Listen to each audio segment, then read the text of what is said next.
Welcome to Framework. This is John, one of the hosts of Framework, and with me, as always, the other host of Framework, Al. How you doing? I'm great, man. We're here to finish off our talk about Mass Effect 2, and this is my favorite. The part that has occupied the most of my brain lately is trying to figure out how you would shape this thing to put it onto a TV show. So that is the question. How do you adapt Mass Effect 2 specifically into a TV show? We've been giving this some thought. We really have. I have an episode breakdown I've been working on here, Al, for a season 2 and 3, and this is quite changeable. I'm not really married to it, of course, but I'm interested in how this all goes together, and I have some strong ideas on how you work with this narrative and how you fix some of the issues that are now, that you can see 2020 hindsight. Well, this could be streamlined, stuff like that. I believe this is an incredible. I mean, we've talked about this before. This media is perfect for adaptation. This is what you should be doing if you want the new Game of Thrones. Adapting Mass Effect. It has everything you want, and and we think it should be a TV series. I think my opinion is 5 seasons. Yeah. I think so. I mean, when we get to Mass Effect 3, maybe I'll sort out that you can make 3 seasons out of that. I don't know. But look, before we dive into that, when we talk about the first one, I sort of ran out there that you could actually compress that all into one movie length thing.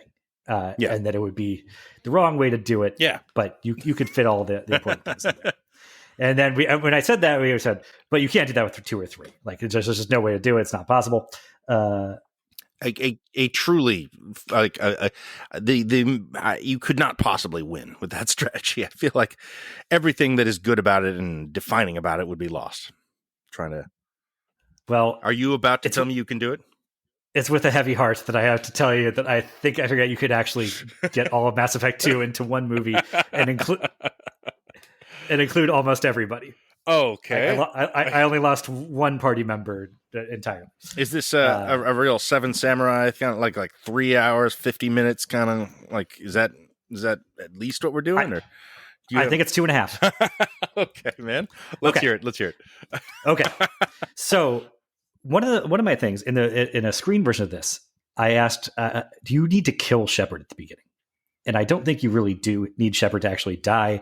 And really, I'm not sure that you should do that. There's one, you shouldn't cheapen the threat of death any more than you have to in a fantasy-ish setting. And 2, there's just a good amount of whiplash from the dramatic opening of Shepard's dead, but he's alive 1 scene later. The Normandy is destroyed, but it's also rebuilt an hour into the game. And there's a lot of upending the board just to set all the pieces back kind of in where they were.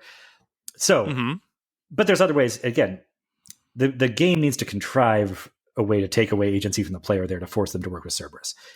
In a scripted movie or TV version, there's any number of ways to skin that cat, right? He can be ordered to work with Cerberus by Udina because the Alliance isn't going to officially sanction this, but whatever.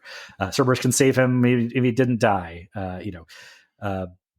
They could be stripped of their Spectres status and driven into the arms of the only organization left in the galaxy that's taken Reaper seriously. So, movie version.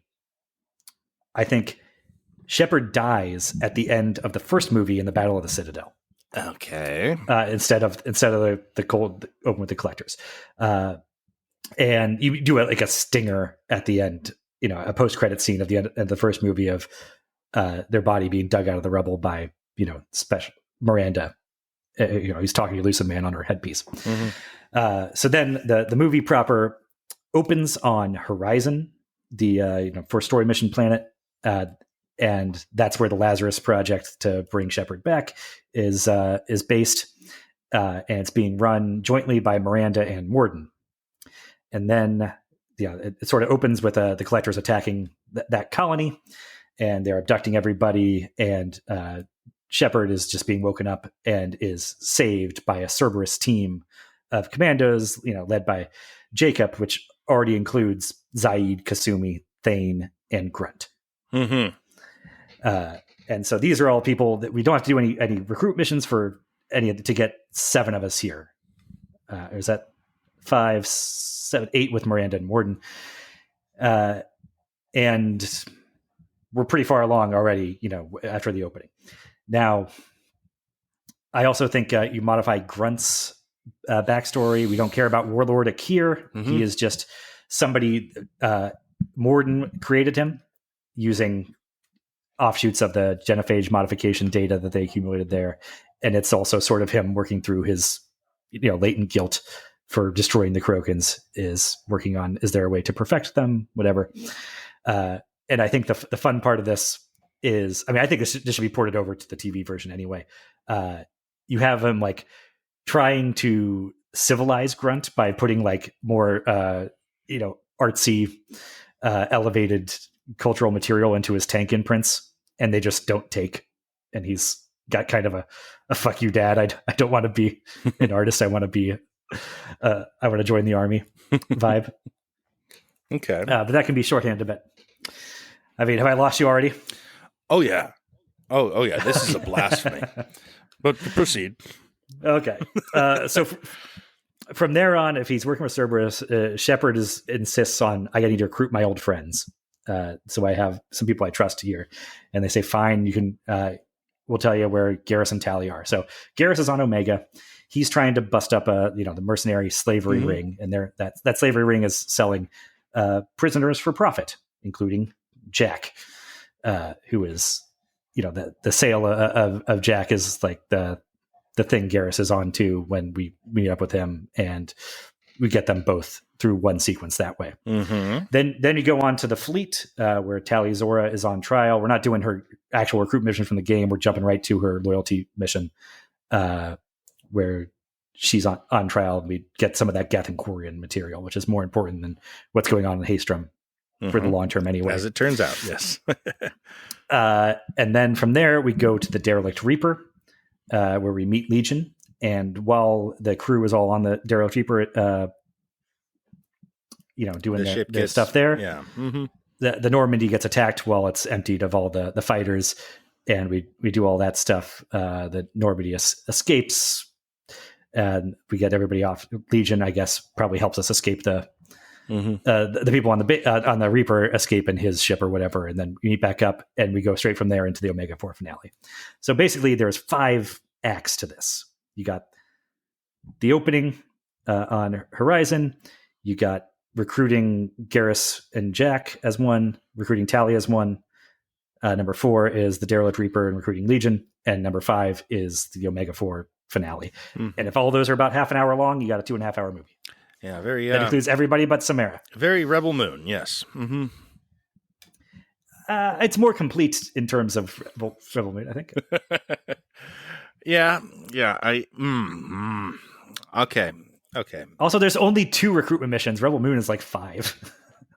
Well, it is, I guess, it is a Magnificent 7 structure, I suppose. So ultimately, yes, you could do that. You could throw, it's more than the other games. Maybe this one can do the episodic thing and work. And yeah, it would just be an assault of characters. It would just be a barrage of new faces and aliens getting thrown at you, which, there's movies that have successfully done that, like Rebel Moon. I can successful is debatable, but there's a reason. There's a reason you cite 7 Samurai. Yes. Well, it's a 7 Samurai structure. And it's its own thing now. Mass Effect 2 is based on that as well. Yeah. Well, okay. 7 Samurai can mean an even more specific thing, where you're recruiting everybody to protect a farm from warlords. Yes. Yes, a base defense mission. Yeah. Whereas this is more of a Dirty Dozen thing, but a Dirty Dozen's, an Ocean's 11, a Rogue One. These templates exist.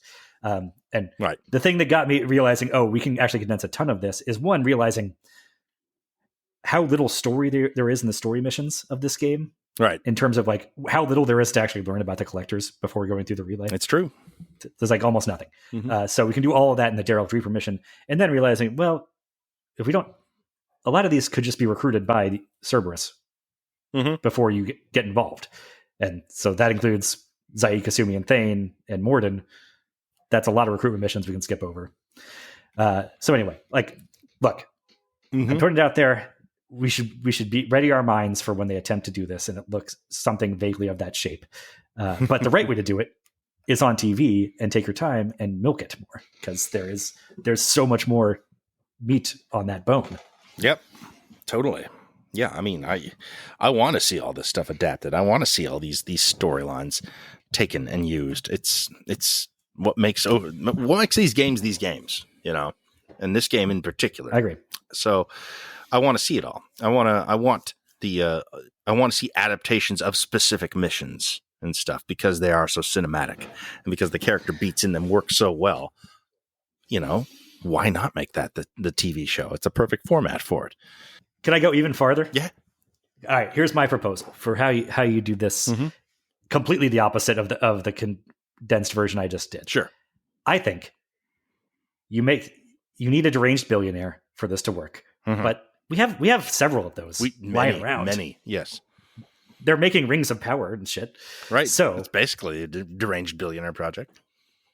And the way you embrace the thing that makes Mass Effect so unique, or Bioware stuff unique anyways. It's not really unique to Mass Effect so much as their entire thing. The idea that there is not one canon Shepard and that things go different ways, and say, you know what we're going to do here is we're going to finance this show and instead of, putting $300 million into the first season, because that's a crazy expensive show, we're just going to go ahead and put 450 in and do it twice. And we're going to film a male renegade Shepard version and a female Paragon Shepard version. But if we do them simultaneously, we can save on some things, because we can, use all the same sets, use all the same supporting characters twice. We don't have to worry about one way of doing this is do the whole thing as, a female Paragon. And then if it's a real phenomenon that gets all the way through 5 seasons and people are chomping for more, say, we can just run this back and start a new one with a male renegade that's going to play out differently. Different people are going to die, and there'll be a different ending and all that stuff. That's one way of doing it. But if you do it simultaneously, I think there are actually economies of scale. I mean, it's still going to be the most expensive thing ever, but it's a unique thing that no one's ever done on TV before that could drive engagement there too. I don't know whether you drop that both simultaneously and whole season drops, or you could do a thing where you do the red playthrough and the blue version, right? And so you do a premiere episode of the blue, and then maybe next week you drop the first 2 episodes of the red, and then the week after that you do episode 2 and 3 of the blue, so that they keep catching up to each other and going past each other, and you get more content for a similar length of production, and probably not quite. Again, you get twice as much content for not quite twice the price. Is my pitch. It's pretty interesting, man. I mean, it's a crazy idea. It would be wild. Yeah. I don't know. My first thought is you air one in the spring and then one in the fall, kind of maybe, and then it just, back and forth that way. I don't know. It would have to be very different though. Way more different than the blue-red playthroughs in the game. It would have to. Have to be wildly different. Yeah. Oh yes. I mean, going through the first season, it's okay, I guess one of them kills Cade and one of them kills Ashley. One of them kills Rex and one of them doesn't. Right. I'm not sure how much else there is. There's a lot more points of divergence in the second game that we can go through here. That I think you can get pretty wildly divergent by the. Oh, for sure, and that would be the fascination of it, and it would be cool. I mean, I don't know. Would people? Well, people like us would be into this. People like us would be like, "Ooh, that's neat." The Mass Effect fans. Would a general audience just be like, "This is some video game shit now. This is silly at this point." I'm not sure what the answer to that is. I mean, people watch The Witcher and Halo to a degree, and the Mario movie, and they're going to get Barbie Best Picture maybe. It's hard to say what is too geeky or too mercenary anymore. I think it all depends on execution, and that's the problem with this: is you can't half-ass anything here. Right. Even the way you can feel the budget in Game of Thrones first season before when you compare it to later seasons. You can't cut any of those corners on the starting of this. So again, like I said, it really takes a deranged billionaire. It needs the treatment that Rings of Power got. Well, here's my casting gimmick. What if you have you start off with Paragon, Femshep, Kirsten Dunst, and then second half Renegade, male Shep, Jesse Plemons. Jesse Plemons.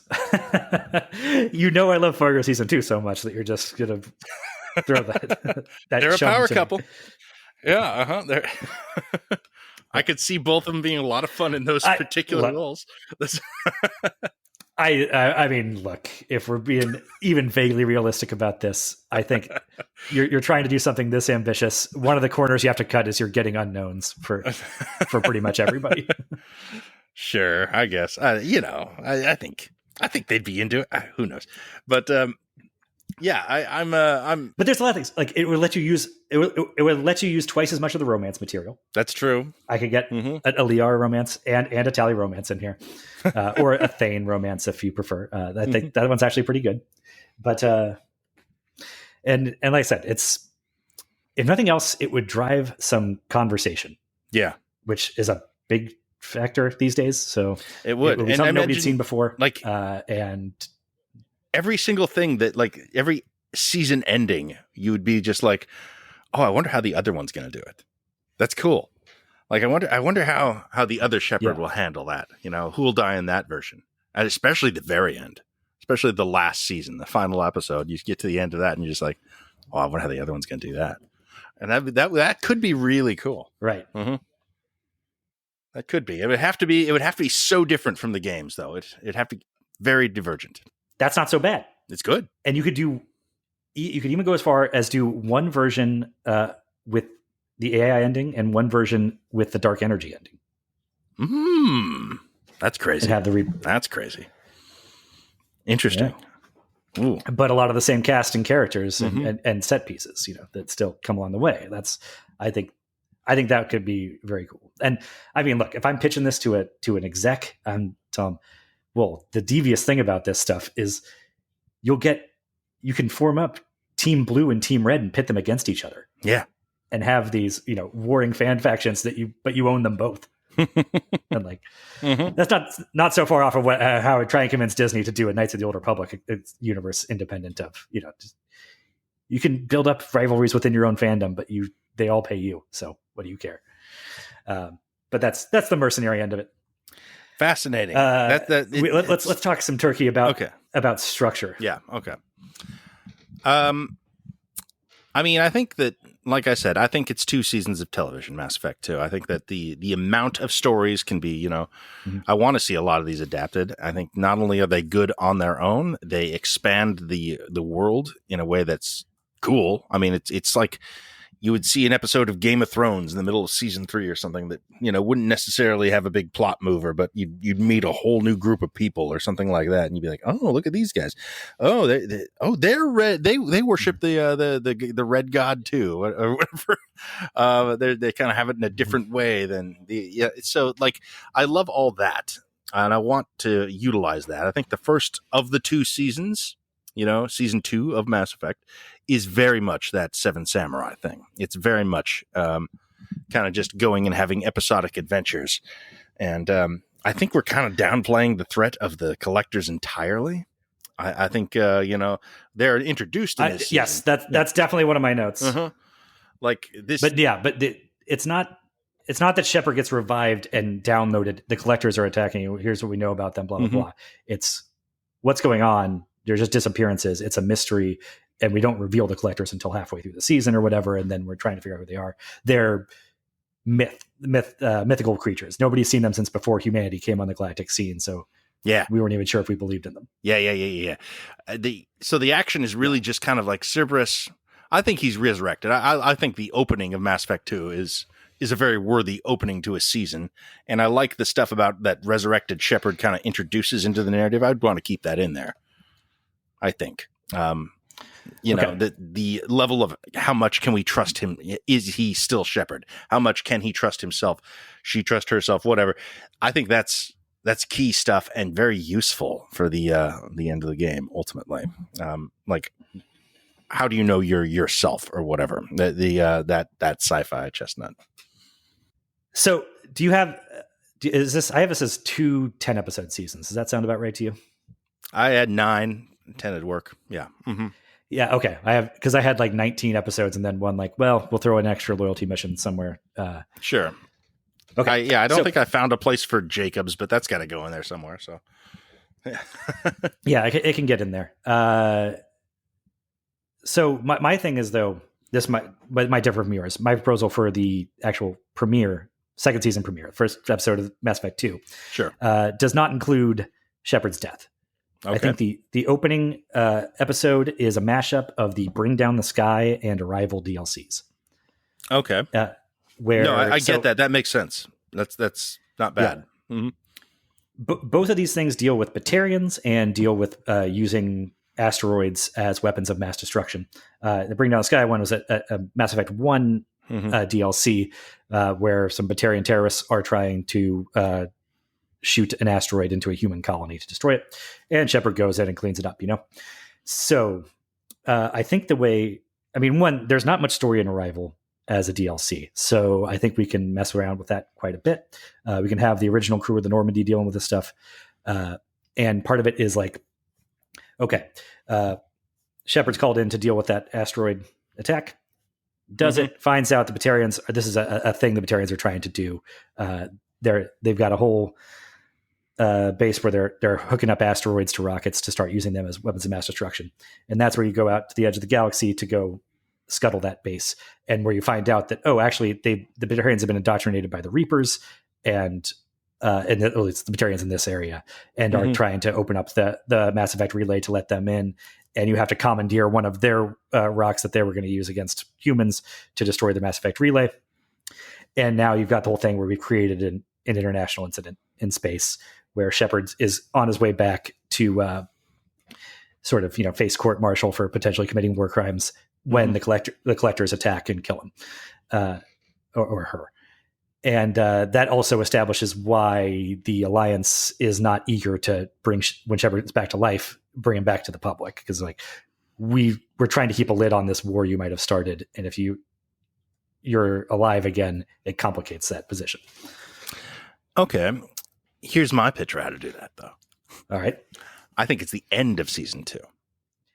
Well, I can see that too. That's where it fits. It seems like it's an event that would canonically happen between the end of 2 and the start of 3. But right, it is an escalation of things that are already kind of going down. I think you're building up Batarian tensions throughout season 2. I mean, that's easy to do within the context of these stories. They're always there as sort of as the thugs and the bullies.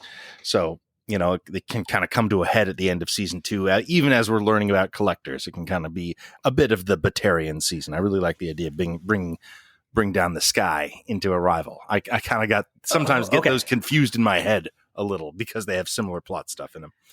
I misunderstood you. I thought you meant that it was after. You mean season 2, but that's halfway through the Mass Effect 2 game. Yes, story. Exactly. So it's a season finale. Okay. It's a season finale. And it changes how people feel about Shepard going into season 3. Like he's full on kind of like a rogue enemy of the people for an entire season. He's working with Cerberus. He blew up a Mass Effect relay, killed all those Batarians. So he's on the outs as much as he ever has been in season 3. Okay. Okay. I mean, one thing I like about tying it closely to Bring Down the Sky in some fashion is that it makes it the events of Arrival look like Shepard was doing it vindictively. Yeah, trying to give them their own medicine if it's happened right on the heels of that. Exactly, and especially if he was sent to deal with that particular threat of giant rocks being thrown at our planets.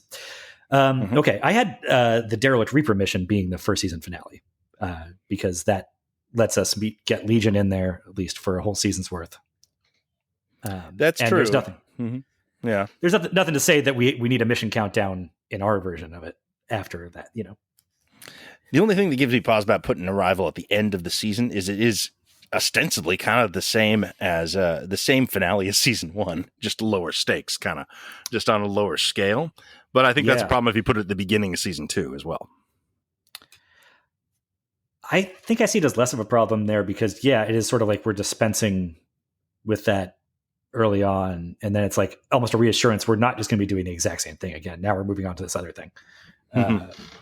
But I don't know. I mean, it certainly is big. The spectacle of it it's large enough for a season finale, and it's Yes. and narratively it means a lot going forward. So it is finale worthy as an event. And in my version, it's something that huge that happens and then doesn't get dealt with for quite a while. Mm-hmm. It's okay. I think that's still the idea. I think in either placement, I think we both agree that Arrival is somewhere in season 2, though. That makes sense. Yeah, and it is a big event of season 2. Yeah, I like it. I mean, especially if we're pushing off the derelict Reaper, we need something. That was the big question. I had was, all right, if we're splitting this in half, that's a season finale. And I think the derelict Reaper is a cool enough mission, and beating Legion is important, and all that. I mean, that's just a very cool level. You could translate it more directly than a lot of this stuff. Yep. Okay, so other first season episodes, we have the opening, attack and all that. I think, like I said, I like putting Project Lazarus just on Horizon and kind of dealing with that right away. Going to this other colony where we meet Tally kind of makes the universe feel small. And I don't want that. Again, don't need it. Mm-hmm. Yeah. There's just a lot of stuff going on here that with the collectors and the story missions where we're encountering them and not learning much. That's that interesting. Mm-hmm. My pitch for the first episode is probably the cold open is Shepard and the Normandy getting destroyed and Shepard floating into space. I think that's an effective beginning to the game. I think it would work just the same at the beginning of television. And then I think the first episode is ready made. It's just waking up in that in the Cerberus research facility, escaping as it blows up, and there's wild mechs running around. You meet Jacob, you meet Miranda, and then the end of the episode, you meet the elusive man. Season 2, episode 1. There you go. It's a ready made first episode of a season of TV. Well, but the motivation for that place being under attack is really weak. Like, it doesn't tie into anything. So I need to find a reason why that's happening. It's kind of good, but I don't know. There's that guy being sabotaging it. There's there's intrigue. And you're learning about Cerberus from the inside as it, frankly, you just need warehouse action scenes in Mass Effect. So, start with that. How about okay? How about this? How about it is under attack? The Cerberus station is under attack by the Quarians because we've established that there are Cerberus tensions. The Cerberus did some terrorist thing in the fleet at some point, and it only gets called off because Tally is with the Quarians, and when she finds out that you're resurrecting Shepard here, she's able to call them off, and maybe that's what starts to put her under the microscope for the later, treason trial. I kind of like that. I like that. And I like the idea of her, probably seeing Shepard at some point and be like, oh shit, call this off. That's Shepard. He's dead. That's cool. It's the first thing the game does is have you go meet up with her, but not join up with her and not have anything come of it. That's lose that stuff, but just keep that emotional beat. That's good. Like it. Yeah. Good. Okay. Okay. Mm-hmm. All right. And then we had 2 episodes on Omega. Episodes on Omega. Yeah. I think it's worth 2. Yeah. One for Mord and one for Garrus. Mm-hmm. And we're fucking around with Arya. Got Arya running around there. Yeah. And take your time. Omega's awesome. It's one of the best locations in the game. So and we're probably not going back for a while. No, probably not. Yeah. This is a minor thing too, but it's a very minor point, but it would go a long way for me. Is I think having instead of the elusive man feeds you, here are your 10 dossiers, go recruit these people. Yeah. Just have Miranda plot down, we have 84 dossiers for you to review to build your team out of. And Shepard chooses, okay, this Morden guy looks the most promising. I want my buddy Garrus, and they're like, well, we almost didn't include Jack because she's too unstable and now she's there, but whatever. We do a Jack episode, we do a Grunt episode. And we're up to that's about 6. Then I think we do 2 episodes on Ilium, where that's where you get Thane and Samara. You're dealing with Amanda's sister. You can talk to Liara some. I think we can build 2 episodes out of that. For sure you can, yeah. Then you go to Taystrom to get Tally. Mm-hmm. And a finale is, either a Derek Reaper or Arrival. Or, where's Horizon Colony here? Where is that? Are you holding that to next season? Like I said, I had that in episode 2 as sort of the starting point, rather than the Cerberus base that's under attack for new seasons, but we kind of.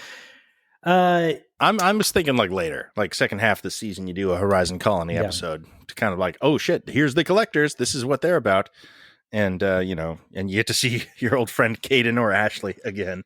And it kind of just moves the plot forward in my, I mean, the way the game structures it, it would be between after doing Jack and Grunt before going to Ilium. That's where it falls in the game. You don't have choice over that.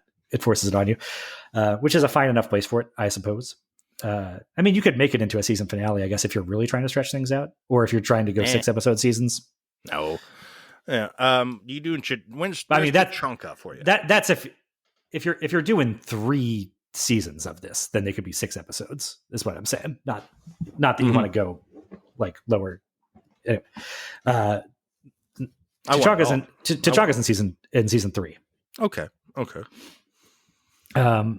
So but if I guess where's the Derelict Reaper and where does Legion come in for you if it's not the season finale? I'm having him in season 3, early on in season 3, probably right after the Shadow Broker 2-part opener, probably. That's an opener for you. Yeah. Shadow Broker is the opener of season 3 for me. Mm-hmm. If we left Ilium, okay. Yeah, I mean, I have a 2-part Shadow Broker in there as well somewhere. Yeah, I mean, I kind of had Ilium being a big part of season 3 for me, but it can move up earlier. I just think Shadow Broker is appropriate later. Yeah. It's Ilium's kind of a big space where a lot of things happen, so I would think we'd probably spend a good chunk of the season there, probably, within the near the Shadow Broker part was when I was thinking, but if you spend the first 4 episodes of season 3 there, you kind of got a solid base, and you're introducing Thanes and Samaras and stuff like that, doing all your Liara business, which is like all the Liara you get for 2 years will be focused right there at the beginning of that season. Yeah, I like the Shadow Broker as a 2-parter season opening. We're returning to Ilium, assuming we had to leave there to deal with Arrival or whatever. Mm-hmm.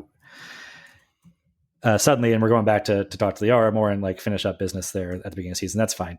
What are you doing with the collector ship mission? Is that even in there? I have it like episode 6 of season 3, which seems late, but I think I do it after Derelict Reaper. I think it's kind of just, it shows up a little later. No, well, in the game it's before. I know. It's the thing that opens it up. I think that not enough happens there of story import to even like include it. It's just, I mean, you learn that the Protheans or the collectors are Protheans, but who cares? You can learn that in the Suicide Run, no problem. Yeah, you can learn it anywhere, and you learn that the collector base is at the center of the galaxy by the supermassive black hole. Which you can learn it anytime. Really. It doesn't really matter. You can learn that from the Derelict Reaper or the Horizon, there's some. Well, yeah, Derelict Reaper's the place for that. That's good. Yeah. My thinking is the Derelict Reaper mission, the collector ship shows up while we're on the Derelict Reaper and chases off the Normandy. And we have to sort of, part of escaping the Derelict Reaper is we have to go through the collector ship to get out, and the scramble to get out. And so you can include anything you want. If you just want any of the imagery from there, you can include that in that whole sequence. But I don't think it needs to be its own episode. I just don't think there's enough actually going on there. Mm-hmm. That's okay. So that's a lot going on in, I don't know. Are we doing like support missions, I guess, in season 3 to kind of break this up? I'd love to do Jacobs. Maybe we can throw that in there, as a one-off kind of deal. I don't know. Is there much room in season 3 for these squad missions? Well, let's game it out. Because if we got 2 Shadow Broker episodes and we've got a Derelict Reaper episode, that's 3. And the Suicide Mission is its own, is the entirety of the finale. Yeah. Yes. Which I think is its own just longer episode or something like that. We don't need 2 of Suicide Mission. No, certainly no. The penultimate episode ends with hitting the Omega 4 relay and the Normandy jumping into blackness, and cut to credits. Of course. And then, yeah, that's just a given. Yeah. So that's 4 episodes. We have 6 others to play with. We have to include in there a chunk episode. Yeah, for sure. To do Mornden Grunt stuff. We have to include a Migrant Fleet episode for Tally's loyalty. Absolutely. So we have four more after that. I think Kasumi's loyalty is one. Heretic Station and Legion's loyalty mission is one. So we got two more. Maybe one sort of Citadel-based episode that we can kind of just do a lot of plot threads, do stuff like Garrus killing that guy. I don't know. Maybe you're doing some Thane stuff. Maybe you're doing. Well, hang on a second. I think that's what gets cut because there's one other mission. There's two more episodes. One of them, I think, is I think you could combine Project or the Overlord DLC. Yeah. With Jack's loyalty mission. Oh, okay. They're both involving Cerberus, skullduggery or whatever, and she's kind of looking into that while you're looking into Overlord. And while you're on those missions, your crew is spread out between Overlord and Jack's loyalty missions. That's when the Collector's ship attack, the attack comes that kidnaps the crew. Oh, okay. Okay, I like this. And maybe we can use the Overlord guy, his magic cyborg autistic powers as part of like decoding the IFF or whatever, and determining how we're going to get after them. Yeah, which leaves only one spare episode, which can either go to Jacob. We got Jacob, Garrus, Zaid, Thane, and Samara's loyalty missions are all left over. I say Jacob's is the best of those. Yeah, it's also like really, really standalone. Mm-hmm. Well, Samara, are we doing? I mean, we have enough time on Ilium to do Samara. I'm almost okay with including Samara, but not her loyalty mission as much as I like it. But as you said, that's it. It seems like extra. But why don't we just make Samara's recruitment mission her loyalty mission? I mean, I guess you could. Yeah, I guess that. Would be doable. Do we care about the investigation she's actually doing on Ilium? Whatever that is. No. So she's so her daughter could be on Ilium instead of Omega. No big difference there. That's right. Mm-hmm. And see the red light district to Ilium, no problem. Yeah. Okay.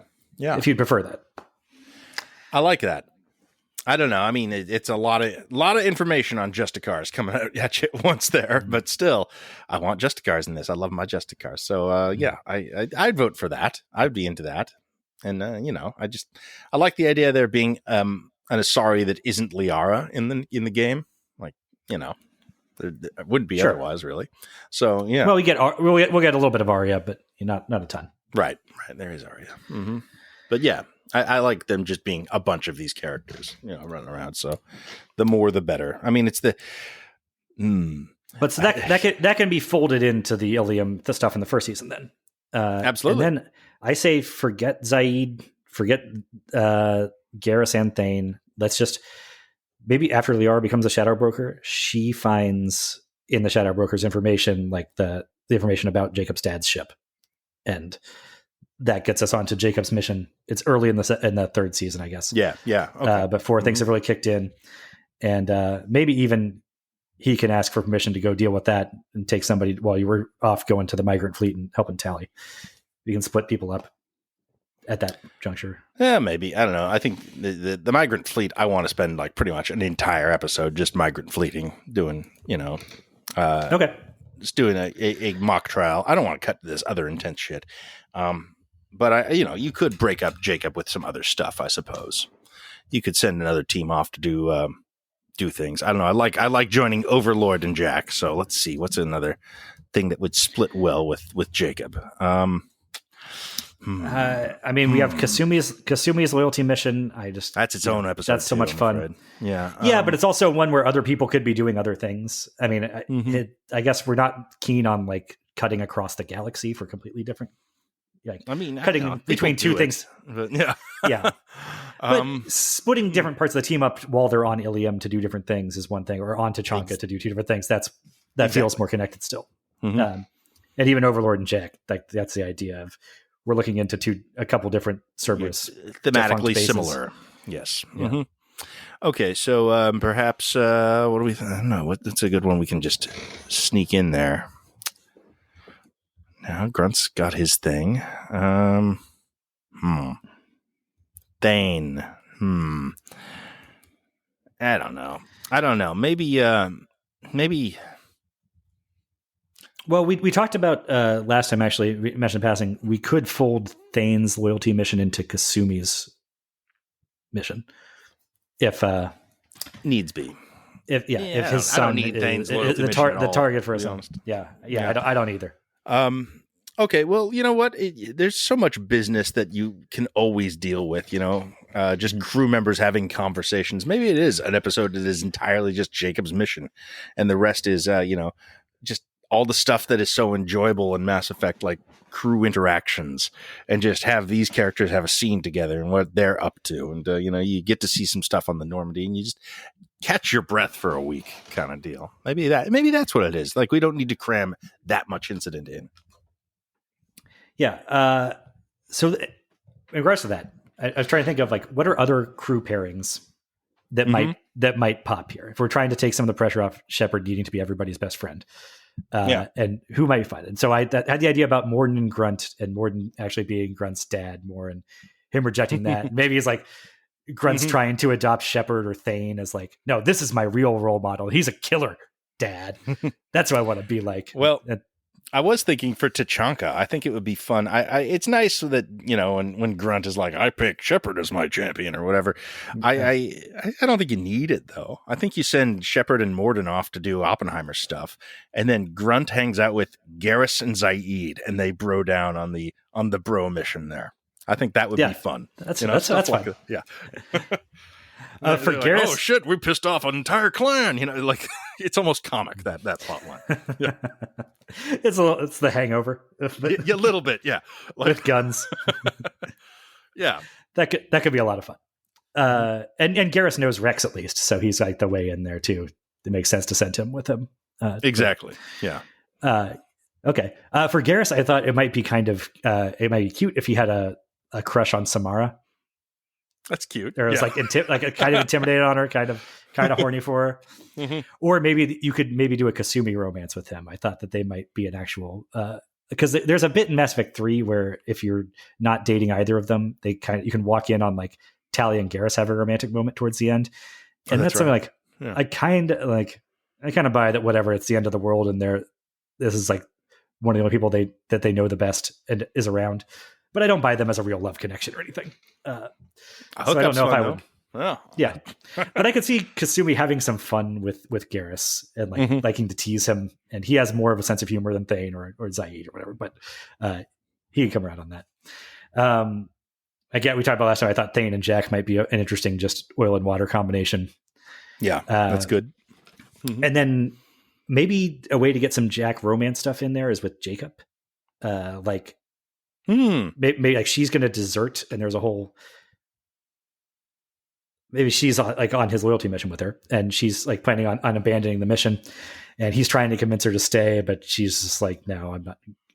Forget that.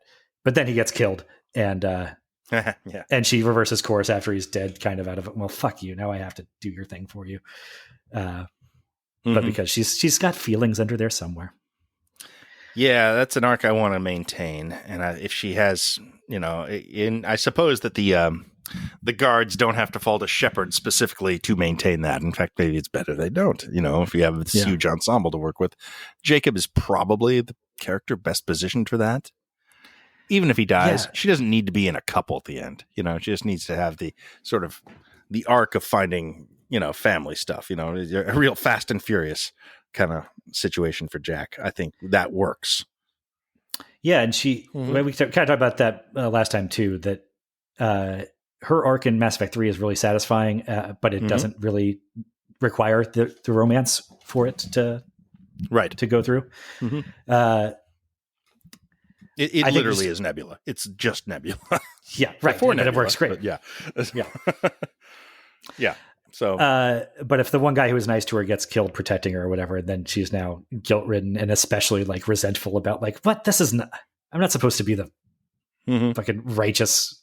This is supposed to be Thane's lane. Why am I over here? Like, and she's mad about that, but help herself. I kind of like that. I think we want as much time with Talia and Legion together as possible, and I think it would make sense that she's like trying to keep close tabs on him, and of course, that could be our way in for a lot of Geth stuff. And my other like little bit that I had this idea that Miranda gets kind of horny for Morden just because she's so impressed with his intellect. I like that. Somehow, I think that's pretty. Yeah, that's cute. Or maybe he's just convinced that she is. And maybe can't even quite tell if he's putting you on about it, but he's just always talking about, oh yeah, she wants to jump my bones. She's so interested in me and my brain. Yeah, well, Morden. God, I love Morden. Yeah, he's probably one of the most difficult characters to pull off visually, but man, he's got to be in so much of this. Crazy billionaire. It's fine. Yeah. Okay. So then this sort of final the end of season question. 3 here, the suicide run, that stuff. Yeah, I guess. Well, the one thing we haven't sorted out is what are the collectors actually after? Because we don't want to do the human reaper crap, right? That we got to find something else. Well, this is, I guess, one of the big questions here in Adaptation, because that is what technically Mass Effect 2 is about, plot wise. Yes, is them, the Reapers, singling out humanity as especially important and threatening to them, or the sort of the alpha species of this cycle, and they're plainly not. Unless you just want to go along the well, Shepard is clearly the special guy, so and that's kind of what they're doing. They've identified Shepard as the special guy. The Reapers have, so. It kind of rests on making him singularly important more than he already is. And that's, I don't know how well that works. You can probably do better. Yeah. Certainly when it comes to making a giant skeleton to fly through the sky, you can do better than that. Yeah. I mean, is it as simple as Shepard appears to be, especially after the Arrival stuff? And maybe that's an argument for moving Arrival back to the beginning of the second season, but that they found that Shepard is resistant to indoctrination in a way other people aren't, and they're interested in studying whether this is a human-wide thing or how widespread it is. But that's and I don't know what would cause that. Other than Shepard being special, that maybe exposure to the Prothean beacon at the beginning of the first game, maybe the resurrection process somehow. Maybe. Maybe it's a combination of things and they can't figure it out. And maybe they can't do humans. Maybe that's the problem. They can't indoctrinate. Well, I guess it's Batarians that got indoctrinated in Arrival now.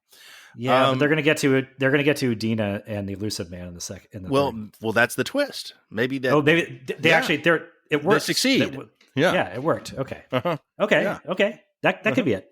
Yeah. I would think as simple as I was like, okay, they're trying to build a backup Citadel or whatever, a new mass relay to jumpstart their invasion again. But then I was like, why? What do they need human bodies for that? So they figured it out. They gooped enough human bodies, and now they can indoctrinate them. We solved it. It's indoctrination. You're not special anymore, humans. Yeah. Yes. Okay. Okay. Great. All right. So then, final question: who do we kill in the final? Okay. Crucial. So, okay.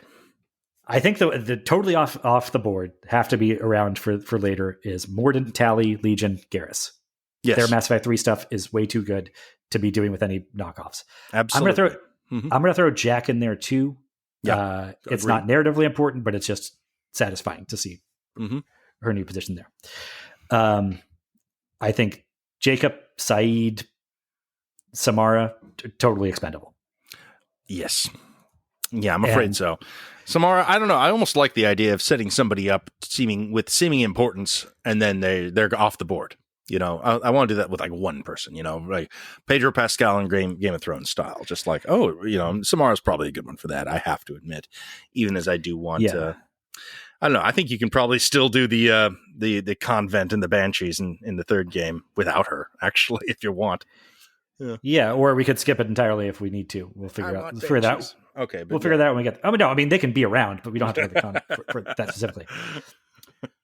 And look, maybe we do it in the red playthrough, but not in the blue playthrough. We'll see. True, that's the fun thing, right? Okay, yeah. So we can play around with killing different combinations of Samara, Jacob, Saeed, Thane, Miranda, Grunt, and Kasumi in the two different versions of this. I don't remember what Kasumi does in Mass Effect 3. I know she has a mission. It's probably not that important. Kasumi is extraordinarily killable, honestly. She does almost nothing in 3. I don't think Miranda matters that much either, so I think it's fine. I think Miranda matters more for me if Elusive Man's her dad. That's true. I think that's fun, you know. And maybe killing her in the third game is sort of his point of no return. I mean, yes, exactly. Okay. Yeah. Now, Thane is really primed for a big dramatic heroic death in all this, and it had like specifically beat it out in my head how I saw it playing out, but also his bit in 3 is really good. I mean, it is just a big dramatic death in 3 instead, basically. I mean, I do actually like that his death is, I mean, canonically, I guess, the main usual death that Thane gets is peacefully in a hospital bed. That's kind of cool in the context of this. So that I kind of like that. But and the slowing down visiting moments of visiting him in the hospital is nice. Yeah, sort of. That's neat, and and I think that a big part of the end of this show, certainly a big part of the third game, is just sort of world at war stuff. You know, the stretching of resources, and you know, and it touches all parts of the galaxy. All that stuff is great, and you know, scenes in hospitals are part of that. So you know, you want some version of that to maintain. So I guess Thane makes it. I don't know if we're doing 2 versions of it, like all bets are off. You know. Yeah, we have 6 people. Even taking Thane off the board, we have 6 people. We could kill 3 in each version and be fine, or we could kill all 6 in one version, and I would be fine too. But 3 coffins is a good number of coffins. I think my bloodlust is sated at that point. I don't know. Well, I guess if we kill Jacob off in the like early in the season, maybe I need 3 to actually go down in the mission. Sorry, Grunt. I think Grunt and Samara too are like the big powerful people that losing them makes everything more dangerous. More. Yeah. And the squishy Kasumi. And we truly don't need Grunt for the narrative of 3. Unfortunately. I mean, you know, he can go. It's okay. We can. It might even mean more Rex. You know. So here's my last big pitch to throw you. Okay. So we're doing fine. We do everything your way in the Blue Paragon version. Mm-hmm. Now in the Red Renegade version, at the end of season 3, maybe actually only 1 or 2 people die during the suicide run. Actually, nobody dies in a suicide run except for Shepard. Okay. And going into the third game, or the final 2 seasons, we have good old Ashley Williams step up to be the leader of the human war effort. I don't see much. And we are wildly divergent at this point. I don't think people would like that. I don't know. I don't think that's necessary. It's shocking, you know. Sure. Yeah. This at a point when people might be getting tired of the gimmick and saying, you know what, for all the differences that supposedly happen here, these are playing out exactly the same way, and this is a gut punch. I think I think it's an absence that is not easily filled by Ashley Williams. That's true. Is it better if it's Caden? Nope. It's not better with Caden. You know what though? I think Caden and Tally should be the ones who hook up if he's alive. Yeah, I actually like that. I like that very much. Actually, I think that's fine. Or I mean, if Garrus becomes the protagonist, though.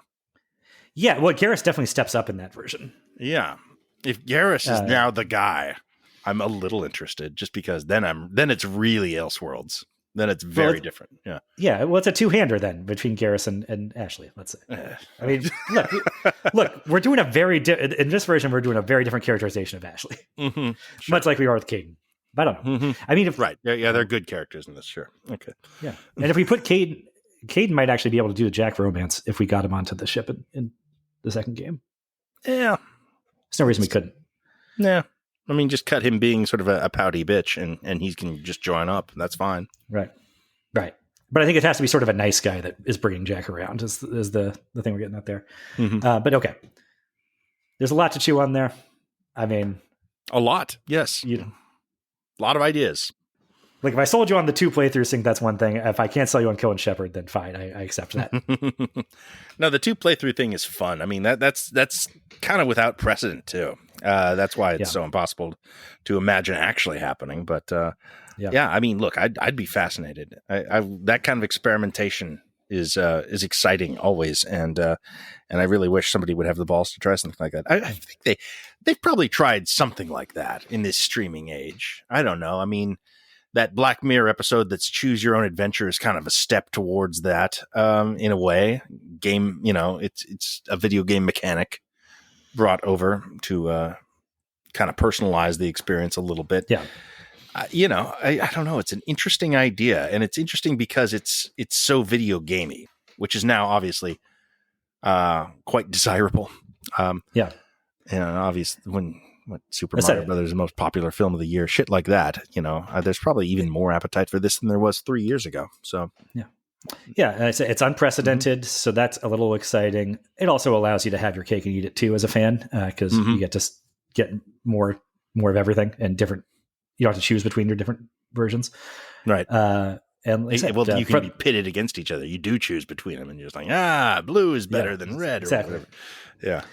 And from the financial side, if it actually was a phenomenon, then you're getting twice as much bang for your buck, more or less. That's the financial side of it. So, whatever. I mean, obviously, it'll never happen. Our deranged billionaires are not nearly fun enough to pull this off. No. It's like, they're Lord of the Rings. It'll be just as good as the movie, right? Fine, do that. But they are probably racist enough to put Ashley as the lead of the series. So.